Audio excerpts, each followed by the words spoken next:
So let's take a look then at how Hitler becomes chancellor. We've seen the weaknesses of the Weimar Republic in their inability to deal with the Wall Street crash, and we've seen the way in which the Nazi Party has reorganized itself and used propaganda, the essay, and the appeal of Hitler to rise to become the figurehead of the opposition, the face of the opposition to the Weimar government. So let's see how this actually gets Hitler into power then. Hitler becomes chancellor in 1933. January of 1933. How does he do it? Well, the context in the years 29 to 32, so from the Wall Street crash onwards, the effects of the Wall Street crash begin to increase, don't they? Because 29 is the initial crash, and then you see the effects of it start to sort of snowball. So more and more Germans begin to support extremist parties such as the Nazis and the communists because of the depression and the growing unemployment. As we've said, desperation breeds extremism. In March of 1932, Hitler ran against Hindenburg to try to become president of Weimar Germany. Hindenburg won with 19.4 million votes to Hitler's 13.4 million. So Hindenburg wins, but Hitler's reputation grows. There's now 13.4 million people in Germany supporting Hitler to become the president. So how does he become chancellor? Well, what we see is 1932, the year of the three chancellors, Brüning, von Papen, and von Schleicher. What you can see in the background there are sort of some of the main characters in this story. You've got the Queen being von Papen, the King, obviously Hindenburg at the very, very top, and the Joker there, von Schleicher. So, in March of 1932, Hitler runs for the presidency against Hindenburg, loses as discussed. But in May of 1932, we see the fall of Brüning. He was the chancellor when the Wall Street crash happens. He loses popularity due to the increasing taxes and the fact that he's reduced unemployment benefits. So at a time when the people of Germany are struggling more than ever, he increases taxes and reduces unemployment benefit. He cannot get a Reichstag majority, so Germany at this point is just depending on Hindenburg ruling by Article 48.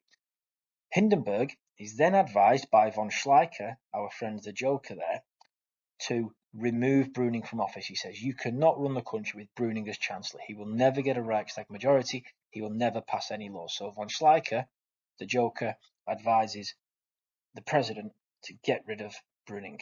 And he does. Hindenburg listen to him. So in May to July, what Hindenburg does then is he asks von Papen, the Queen here, to be the chancellor. He is a friend of Hindenburg and a leader of the Centre Party.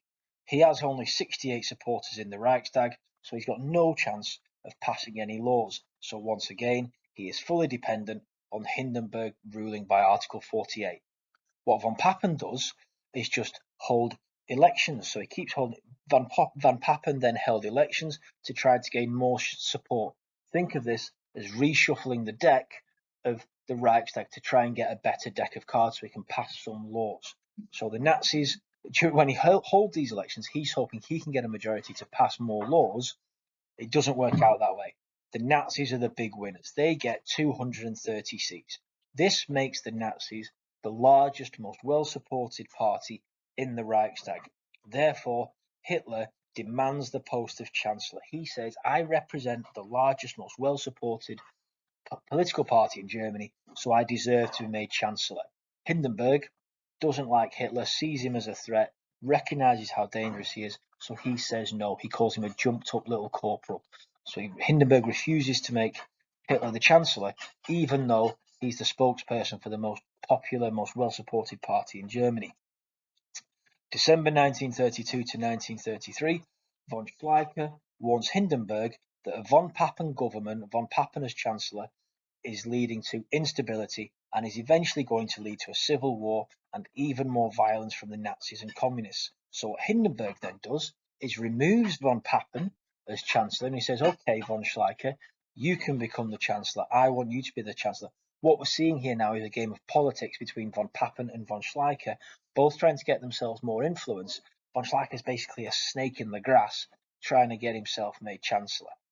Anyway, he does. He succeeds. So von Schleicher takes over as chancellor. Obviously, von Papen isn't very happy about this, so he wants revenge. So what does that lead to? January of 1933, Von Papen approaches Hitler and they make an agreement. Von Papen is furious with von Schleicher for, effectively betraying him and weaseling him out of office. So he secretly negotiates with Hitler to make an agreement whereby he will help make the little corporal chancellor, and von Papen will operate as his vice chancellor. But Hindenburg still refuses this. Hindenburg doesn't like Hitler, so Hindenburg refuses to accept this offer because he doesn't want a Nazi government. On the 28th of January 1933, though, von Schleicher resigns. He fails to win support in the Reichstag, so he cannot pass any laws. He basically suffers the same problems that von Papen does. Von Papen then approaches Hindenburg again and persuades him to appoint Hitler as chancellor, saying the alternative would be civil war. He says we can't respond to the crisis. We keep having to rule by Article 48. There's going to be armed uprisings. They're the biggest party in the Reichstag. If we don't give them power, they might try to take it again. So von Papen approaches Hindenburg and he says, we need to make Hitler chancellor, remembering part of this agreement is that von Papen gets to be vice chancellor. So Hindenburg agrees with von Papen. He says, okay, we will make Hitler the chancellor. What they think is they'll be able to control Hitler. So on the 30th of January 1933, Hitler becomes chancellor. Hindenburg and von Papen were convinced they can control Hitler initially to get the support of the Reichstag, pass laws, crush any chance of a communist rebellion, and then they plan to get rid of Hitler later when things have calmed down. This proves to be a disaster. How very wrong they are proven to be. So now, obviously, what you have there is the timeline of the events. What we'll do now is just very quickly on these cards that I've got here, we'll just go through the blame game. Whose fault is it that Hitler becomes chancellor? Well, first of all, you've got Hindenburg. He listens to von Schleicher when von Schleicher's like whispering in his ear, giving him all this advice, which is basically to try and make von Schleicher more powerful. Hindenburg falls for it. Hindenburg listens to von Schleicher and dismisses Brüning to start with, when what he should see is that von Schleicher is in his ear telling him these things because von Schleicher is looking out for himself. Hindenburg asks von Papen to be chancellor. Von Papen, though, fails to get a Reichstag majority, and it's von Papen that in order to try and get this Reichstag majority, von Papen calls the election, which leads to the Nazi Party becoming the biggest party in the Reichstag. Von Schleicher sort of weasels von Papen out of office as well, doesn't he? Von Schleicher's the one who says, von Papen's not doing a very good job as chancellor, there's going to be civil war. Tells Hindenburg, you should get rid of von Papen as well, just like he told him to get rid of Brüning. He says you should get rid of von Papen. So you got to see here is von Schleicher's sort of snake in the grass political maneuverings to get himself made more powerful. So von Schleicher's to blame because he tells Hindenburg to get rid of von Papen. Von Papen is to blame again here because he's obviously angry at von Schleicher. So he's the one who goes to Hitler and makes the secret agreement that Hitler can become chancellor, and von Papen will help him do that if Hitler agrees to make von Papen vice chancellor. Hindenburg still refuses. Von Schleicher is to blame because he fails to get the Reichstag support and resigns. And that's where von Papen then goes back to Hindenburg and persuades Hindenburg to make Hitler the chancellor. And then they are both to blame, von Papen and Hindenburg, because they are foolish and they think they can give Hitler this power and then control him once he is in power. So on the 30th of January 1933, Hitler becomes the chancellor, the ace in the deck.